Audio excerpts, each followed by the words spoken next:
You got it. Okay, I'm going to pass it. Let's welcome Connie Matthews in the panel, and you can introduce everyone. Okay. So we'll start right now. Hey, we're going to edit all this out. Okay.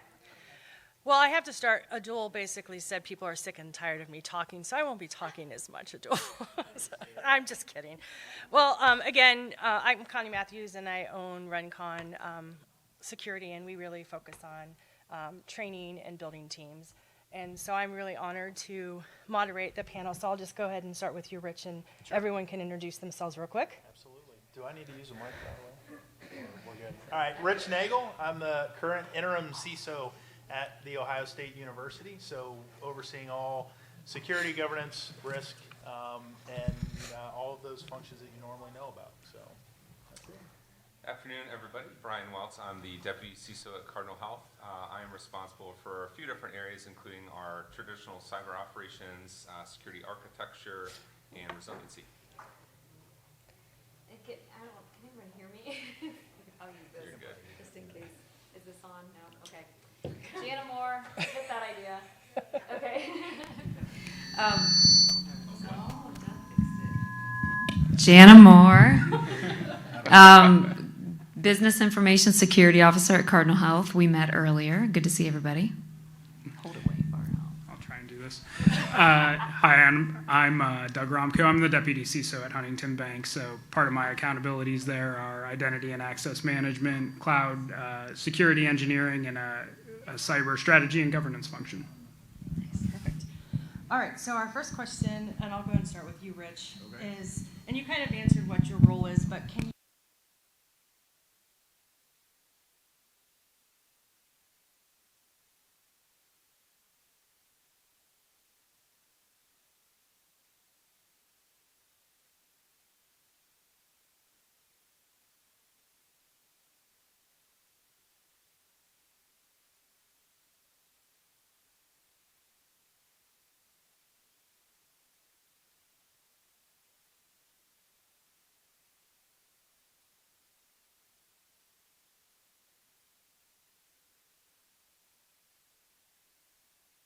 We do just under about $1 billion in research, and we want to probably double that in the next bit of time.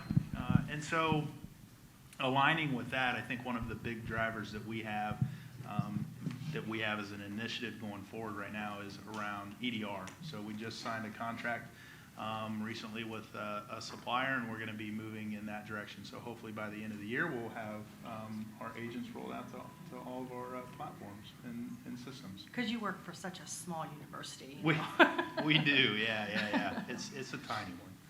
Well, I was all excited. I thought that we had a football game tonight, but it's actually next week. And I was like, I can't wait. And I'm like, oh, crap, I have to wait another week. So Here it's on a Thursday. I know, right? Yeah. So, Bryan, do you want to go ahead? Yeah, absolutely. So I obviously kind of hit on some of my key responsibilities. I would say a couple of the areas that we're focused on right now. So over the past 12 months, we've stood up quite a few new capabilities in our team, including things like our application security team, applied security, purple team as well. So we've kind of done a lot of the storming phase of that. So it's kind of on to the norming, right? Making sure we've got good solid processes in place, and we're creating kind of a well-oiled machine. So I would say that's probably priority number one for my team. Secondly, I would say is around resiliency. Obviously, we've talked a lot about ransomware and the response and recover aspect of that NIST framework. So certainly, we want to make sure that we've got a good eye on our most critical business systems. We understand what's involved in recovering those, and obviously testing those on a periodic basis. So we're involved a lot with doing those business impact analyses and making sure we really understand that I guess core set of apps. And then I would say probably the third thing is really around metrics and reporting, not just from the operational side of it, but really trying to tell a story about how our security program is maturing over time, and making sure our executives understand how we're taking those investments and improving the overall security posture of the organization. Jana? Yeah, thanks, I appreciate it. You want me to hold the mic for you too? Yes. All right. Just don't drop it. Yeah. Not yet. So we kind of talked a little bit about some of my responsibilities earlier, but just for the audience, from a business information security officer standpoint, my responsibilities are focused more so on working directly with our business units and making sure that we have alignment between their objectives and priorities, and then also back with the information security strategy and objectives, and that those two things are in alignment, and that we're working together towards the same kind of vision and future. The other part of my role includes security awareness, and some of the things that we're doing over there is continuing to increase how we are either providing the education or our phishing program that we run from a scenario perspective. We're actually just getting ready to switch out the technology that we're using for our phishing program. And then over the next year, we're hoping to connect that back with our email security system so that we can get some better visibility and metrics related to what some of the behaviors are that are going on with our email and what our users are doing, what sort of threats we're seeing, and then how can we turn that into education and make sure that we're getting that back out. And then also over to Bryan's team to make sure that they're putting in the right controls to detect and prevent some of that activity too. So those are the two sides of my team. Thanks. So I mentioned a couple of the areas that I have accountability for. So I think I'm going to turn this off. A couple of things that we are focused on right now across cybersecurity at Huntington. One and top of mind is we have a merger underway right now, so we're trying to figure out how to integrate two organizations, and I think we have 40 days, give or take, until that happens. So that's been a big focus for us organizationally.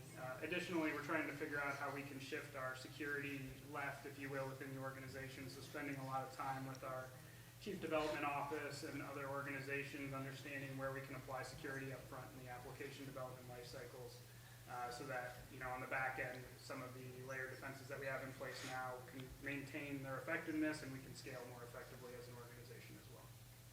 Great, thanks. So one of the things we've talked about a few times with this group is I'm really excited because when we talk about cybersecurity, I think we didn't do a very good job on career pathing. And so what I'm really excited is one of the reasons we brought these different roles is to show that there's going to be a lot more leadership opportunities for people to grow. And so Amy Geiger, who is the Chief Security Officer at Huntington, wasn't able to come, but we have up here CISO, Deputy CISO, and BISO, and you can see how it's aligning together. They're all working together for the business. So my next question is, why did you guys consider the broader conversation, and what has driven your organization to drive this change? And I know before you were Deputy CISO, correct, at Ohio State, right? Yep. So, Jana, I'll go and start with you so I can rotate around a little bit for you guys.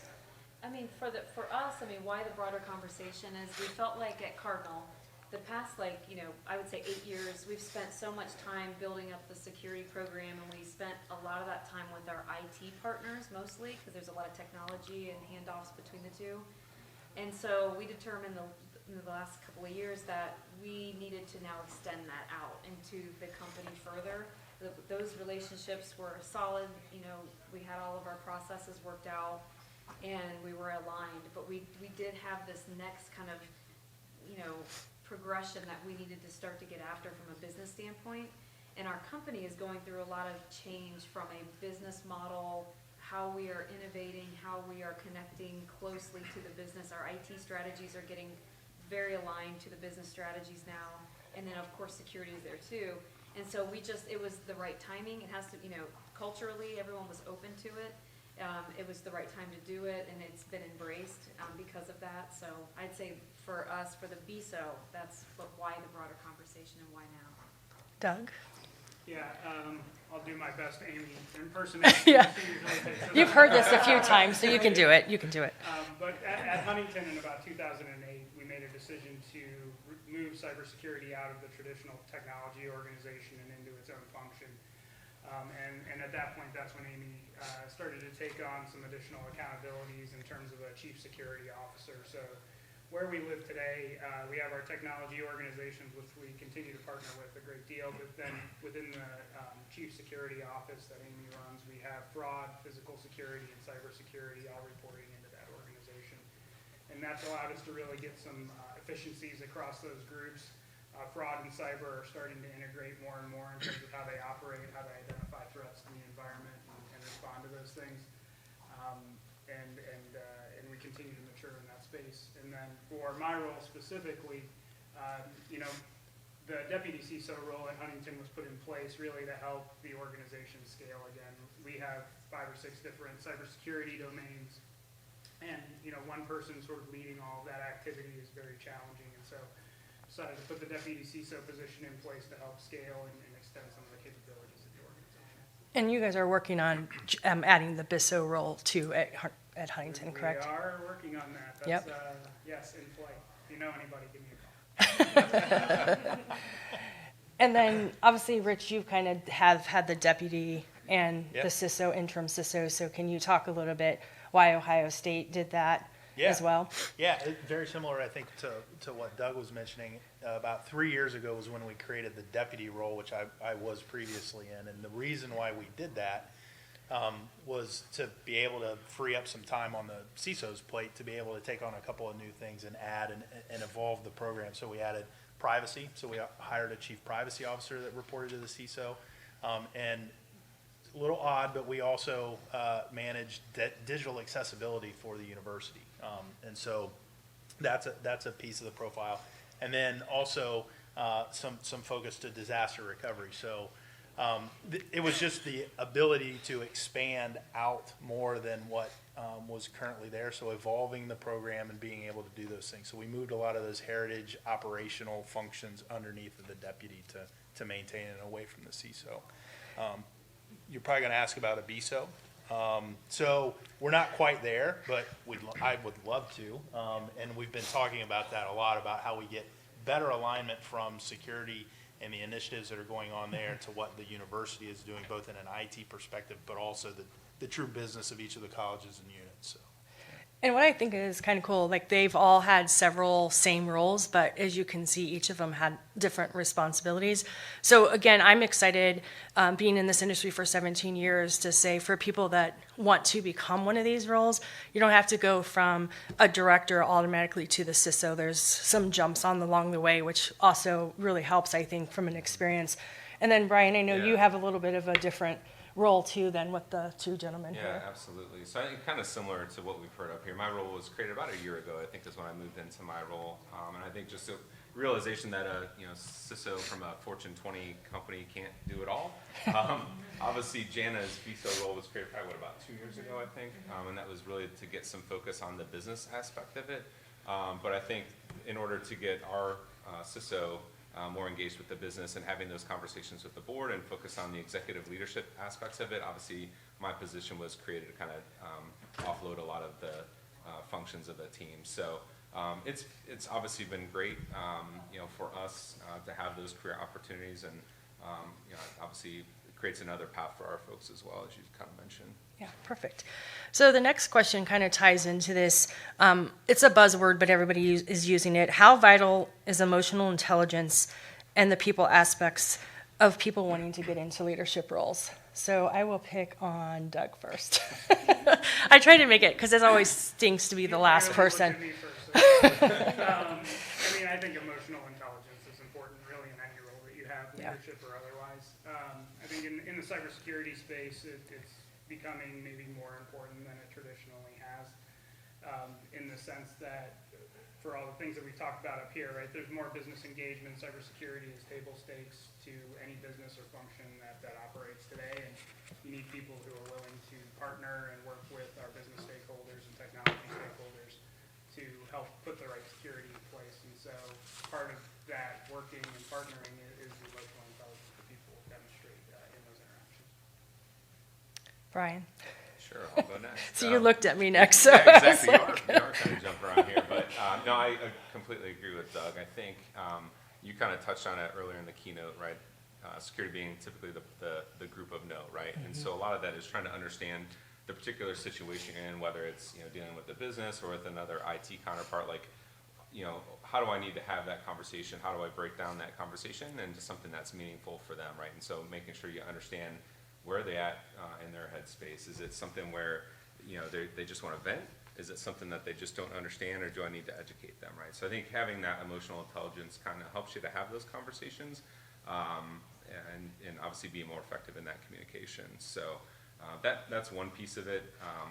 I think the other thing, and I know Jana kind of hit on this as well, is just the storytelling, right? I think that's one of the things that I've realized being in this role in particular, is just the ability to be able to storytell and break it down into that person's vernacular, so to speak, right? So that using analogies and that kind of stuff has been super helpful for us.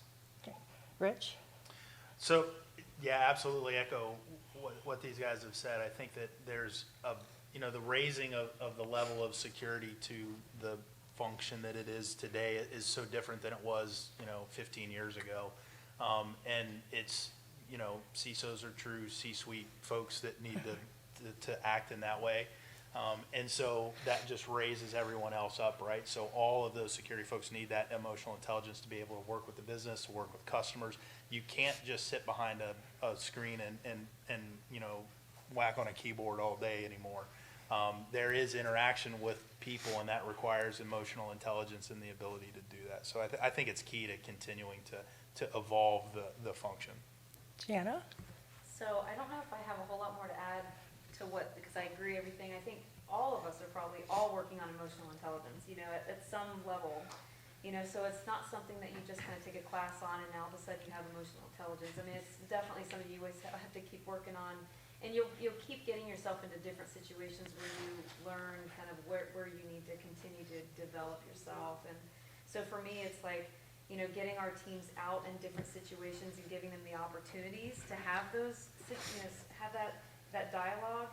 That's when you give them the opportunity to actually practice. You have to practice your emotional intelligence, practice how you read the room, how you respond to certain situations, making sure you're paying attention to your own body language and things like that. So it's all of us are probably all working on it, but definitely important. Definitely much more difficult in the virtual world Yes. the last 18 months, for sure. Well, I think it's funny because I've been doing so much talking virtually. Like, it's different now that I have to, I'm so used to looking at a screen. So looking at people is like, you have to almost retrain yourself. So it's kind of interesting.